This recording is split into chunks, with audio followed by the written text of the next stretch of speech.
William Henry Ofler lahir pada tahun 1875 di Nottingham, Inggris.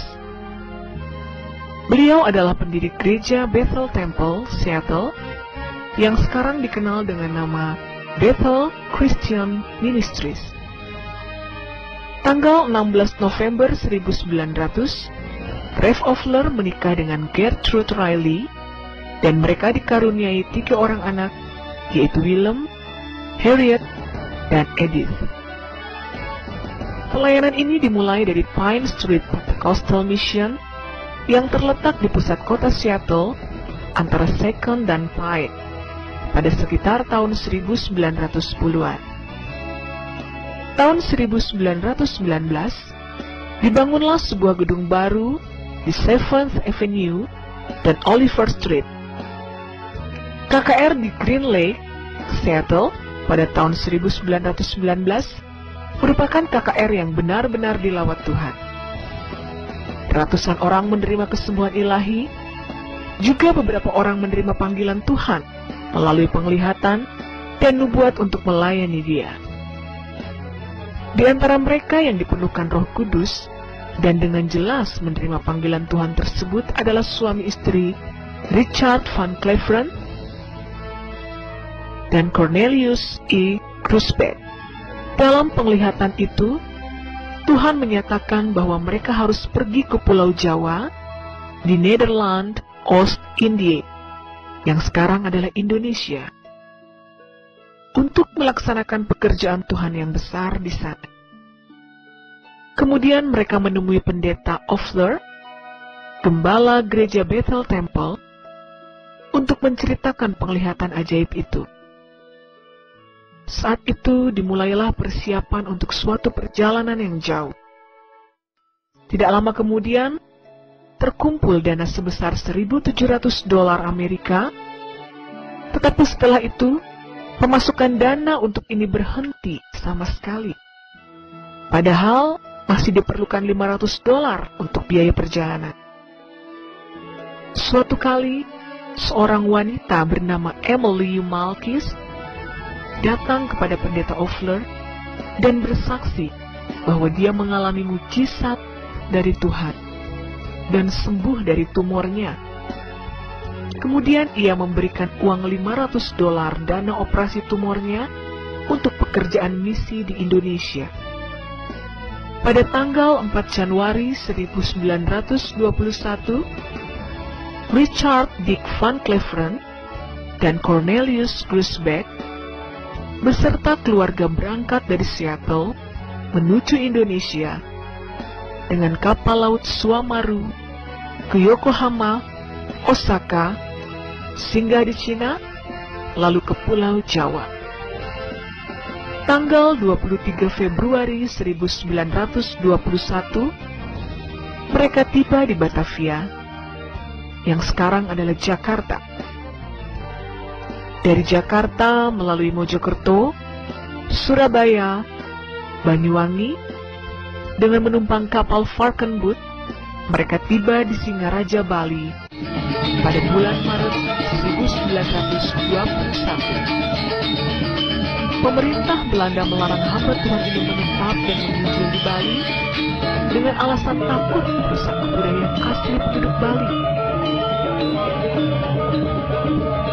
Oleh sebab itulah, menjelang Natal tahun 1922,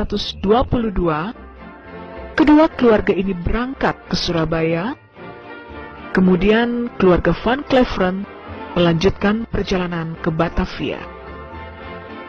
Di Surabaya, Rev Cornelius E. Grusbeck berkenalan dengan Nyonya Wisnem yang mempunyai seorang keponakan yang bekerja di BPM Cepu, yaitu F.G.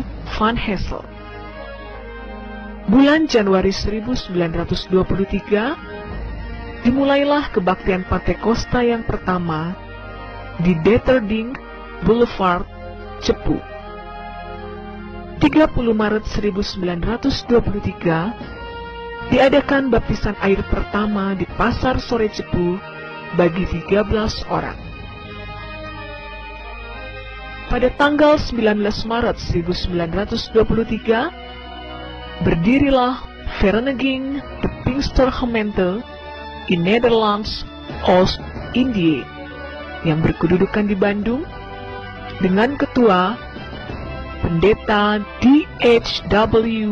Winning van Loon dan dilanjutkan oleh Pendeta F.G. van Hessel pada tahun 1930 sampai 1942. Sekolah Alkitab pertama Gereja Pantekosta dibuka oleh penginjil William West Patterson di Surabaya, Jawa Timur, tepatnya pada bulan Januari 1935, dan diberi nama Nederlands Indië Bible Institute, bertempat di Jalan Embong Malang nomor 63, Surabaya.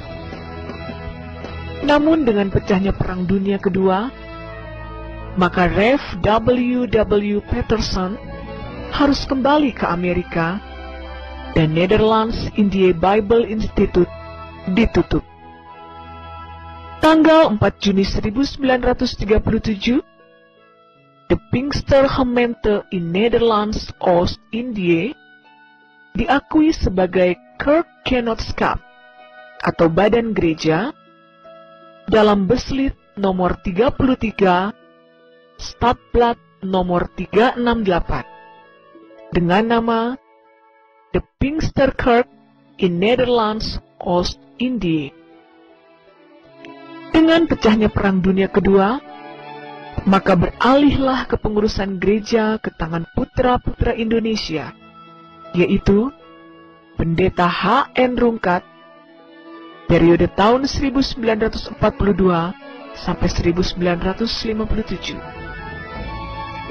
Pendeta E. Lesnusa yang meninggal sebelum habis masa jabatannya dan kemudian dilanjutkan oleh Pendeta L. A. Pandelaki, periode 1957-1973. Pendeta W. H. Bolang, periode 1973-1980.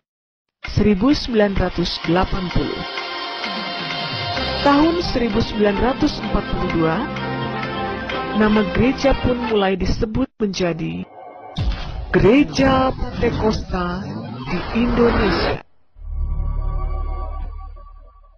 Pada tanggal 9 sampai 12 Januari 1952, dibentuklah majelis daerah untuk mengorganisir perkembangan jemaat di berbagai daerah.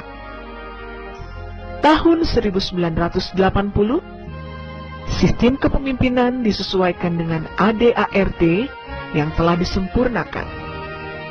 Dalam munas tersebut, terpilih sebagai ketua umum Pendeta A.H. Mandey. 29 Mei 2005, Pendeta A.H. Mandey dan Pendeta M.D. Wakari mengadakan pertemuan dengan Foursquare Church di Chicago. Dr. Jack Hayford, Presiden Foursquare Church, menyampaikan keputusan bahwa Foursquare menerima GPDI sebagai partner pelayanan.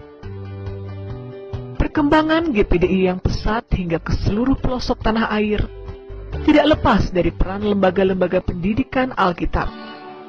Saat ini, GPDI memiliki 26 sekolah Alkitab dan 10 institusi setingkat sekolah tinggi teologi yang ada di seluruh Indonesia. Dari lembaga-lembaga inilah setiap tahun ribuan pekerja baru diterjunkan dalam ladang Tuhan.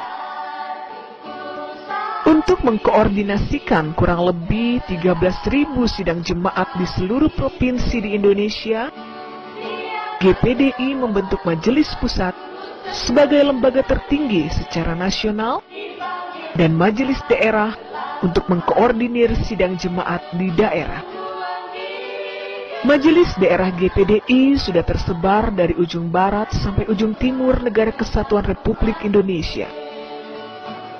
Bahkan, GPDI memiliki beberapa perwakilan setingkat majelis daerah di luar negeri, yaitu East Coast USA, West Coast USA, Australia, Korea Selatan, Jepang, Malaysia, Kanada, Belanda, Singapura, dan Timor Leste.